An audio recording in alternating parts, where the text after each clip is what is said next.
Let's discuss Avengers Doomsday, another lecture.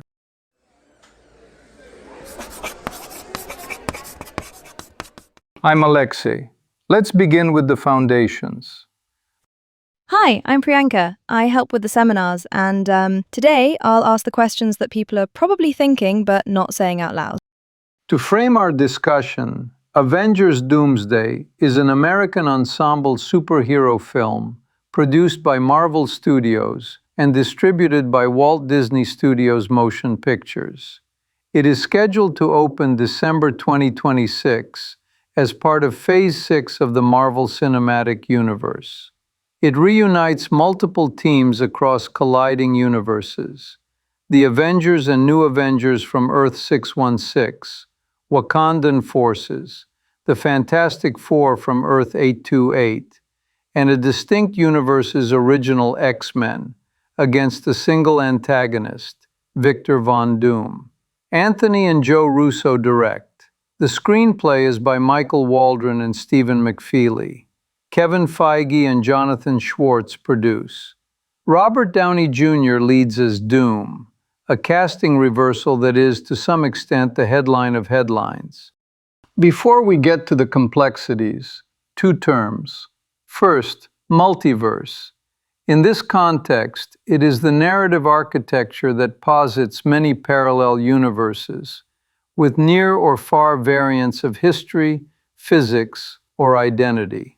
Practically, it allows coherent crossovers without retconning prior continuity. Second, Phase 6.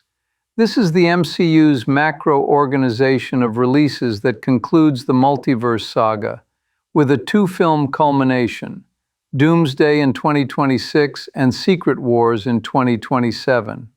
It's important to understand that phase structures do not dictate plot, but they strongly constrain rhythm, tone, and intertextual handoffs. So, why should we care beyond, wow, that's a lot of capes? What's at stake emotionally and culturally?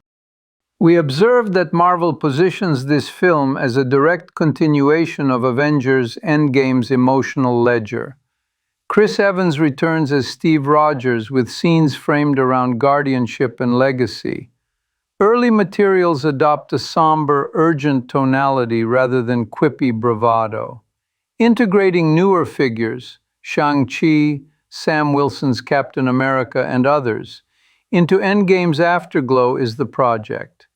Narratively, the multiverse here is not a carnival of cameos, but a device to interrogate responsibility across worlds. Historically, multiverse stories have often produced confusion about continuity. Doomsday's approach aims to clarify by grouping heroes into identifiable squads, tightening causal stakes, and centering a single mythic antagonist. Some basic history. Secret Wars in 1984-85 supplied the canonical template for universes colliding under one banner. The Russos have long cited interest in adapting that grammar. Fast forward to July 2024 at San Diego Comic-Con. Avengers 5 is retitled Avengers Doomsday. The Russos are announced as directors. Robert Downey Jr. unmasks on stage as Doom. Waldron and McFeely are writing. Alan Silvestri returns to score. Then, in March 2025, Marvel executes an unusually slow burn, nearly 5.5-hour live stream, revealing directors' chairs one by one. An exercise in anticipation that becomes a pop cultural event with staggering view metrics. And the crossovers are real. Legacy X-Men actors like Patrick Stewart, Ian McKellen, James Marsden, Alan Cumming, and Rebecca Romijn are involved. Right. Correct. The colliding universes premise legitimizes their appearances alongside MCU mainstays.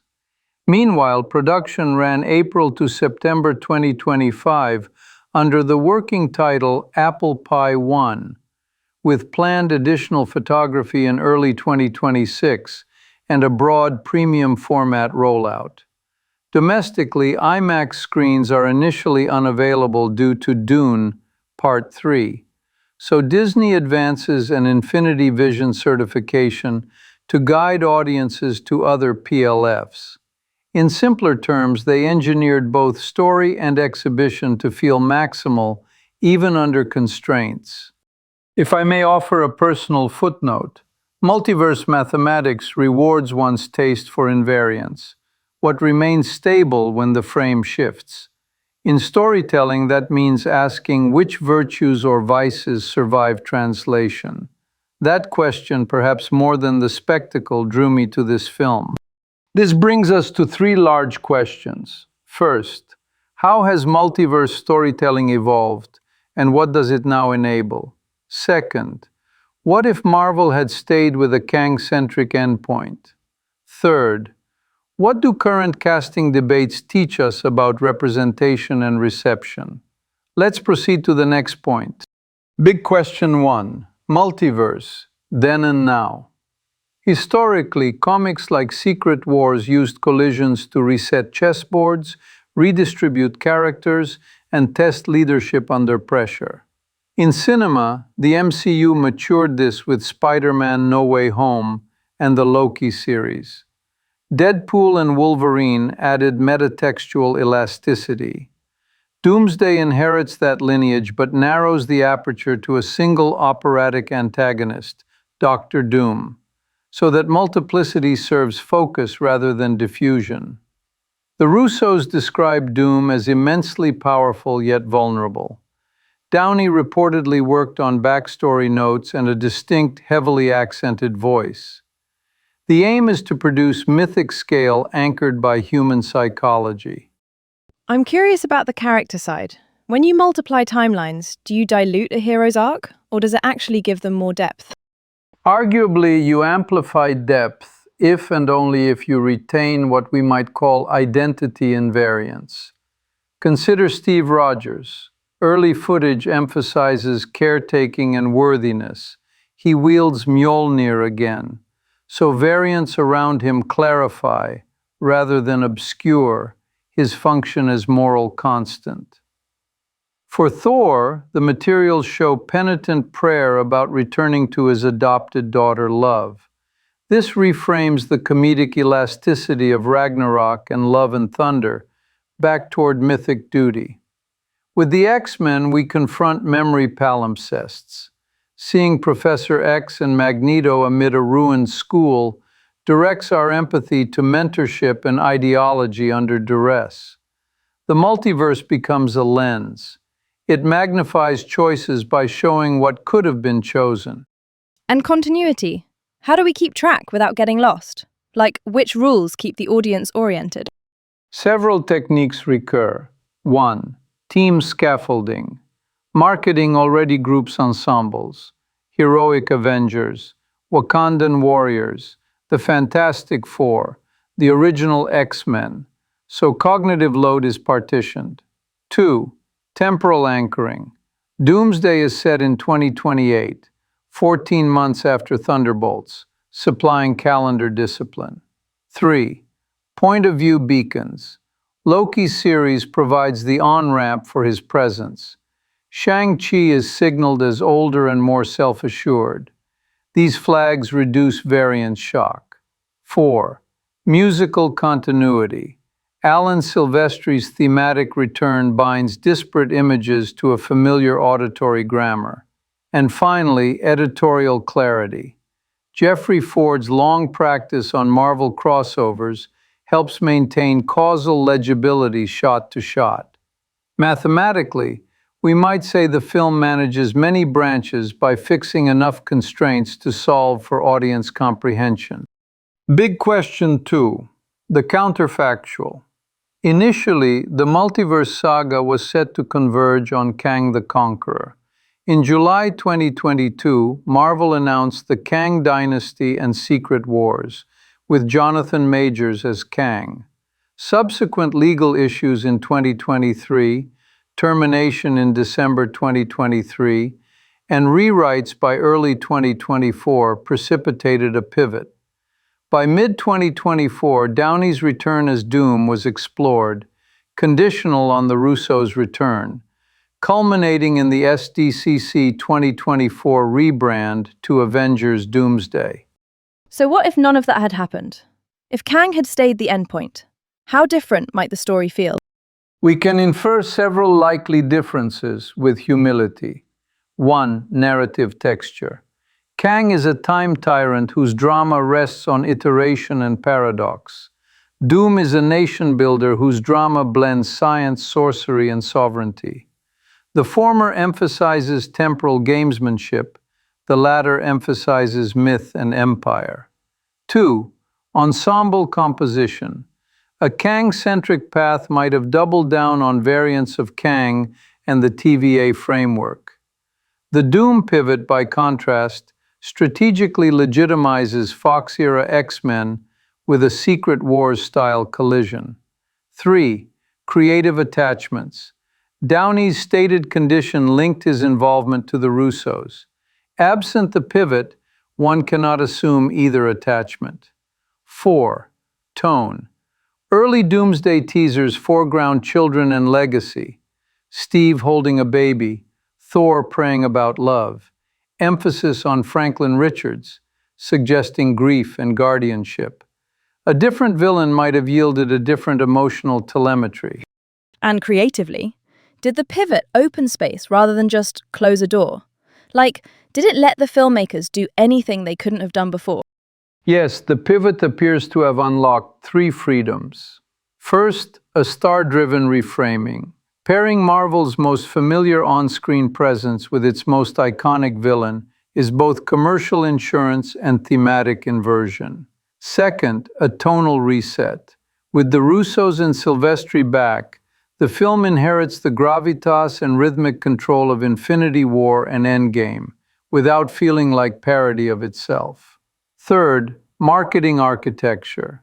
The long-form chair reveal livestream and the somber in-theater teasers build sustained discussion around legacy faces while onboarding newer ones like Shang-Chi and Sam Wilson's Captain America. In effect, the pivot converts a production crisis into a cohesion opportunity. Big question 3: representation and reception. Some commentators and fans criticized casting a non-Romani actor as Doom, noting the character's comic heritage and raising concerns about cultural authenticity. Coverage from outlets like IGN and Collider documented both elation at Downey's return and unease about this dimension. Simultaneously, the creative team has emphasized character complexity, and Downey's Doom voice is described as heavily accented, a choice that invites scrutiny regarding portrayal versus caricature. I want to ask the simple version. How much do casting choices like this affect cultural authenticity? And what do we actually know about audience impact? It is worth noting 2 concurrent truths. First, star power can catalyze mass attention. The trailer's roughly 500 million views in 24 hours, and premium pre-sales of about $16.5 million US, without IMAX access, indicates significant demand. Second, representation concerns do not vanish under virality. They persist in discourse and can shape long-tail engagement, press narratives, and international reception. The creative team's tonal choices matter here. For instance, Channing Tatum's Gambit dialing back a broad Cajun accent is a deliberate strategy to avoid comic stylization in a film leaning into seriousness. As for data, much remains to be studied rigorously. We have indicators of hype, but fine-grained research on sentiment by demographic and on how authenticity influences repeat viewings is an open field. And does representation change who shows up opening weekend? Or is it more about who stays for week 3? A fair hypothesis is that marquee nostalgia drives the first weekend, while perceived authenticity, thematic resonance, and word of mouth drive weeks 2 and 3. The Infinity Vision strategy shows Disney can redirect early demand to non-IMAX PLFs. However, lasting cultural adoption often depends on whether audiences feel seen rather than merely sold to. That is to say, casting is one variable. Portrayal, narrative dignity, and communal discourse complete the equation. To summarize, Avengers Doomsday is a multiverse-driven ensemble that consolidates the MCU's lineage with legacy X-Men and the Fantastic Four. Guided by the Russos, written by Waldron and McFeely, scored by Silvestri, and fronted by Robert Downey Jr. as Doctor Doom. We explored three questions: how multiverse frameworks now serve character depth rather than dilute it, how the pivot from Kang to Doom reconfigured creative and commercial vectors, and how casting controversies open necessary conversations about representation and reception. For further study, I recommend tracking how Doomsday and its sequel, Secret Wars, formalize rules for cross-universe character identity, and how audiences respond to those rules across regions and formats. So yeah, moving on for next time, maybe we can look at how music, like Silvestri's themes, actually behaves like a continuity device across films. Thank you for listening, and thank you, Professor. In conclusion, thank you for your attention. This completes our present analysis. Until next time.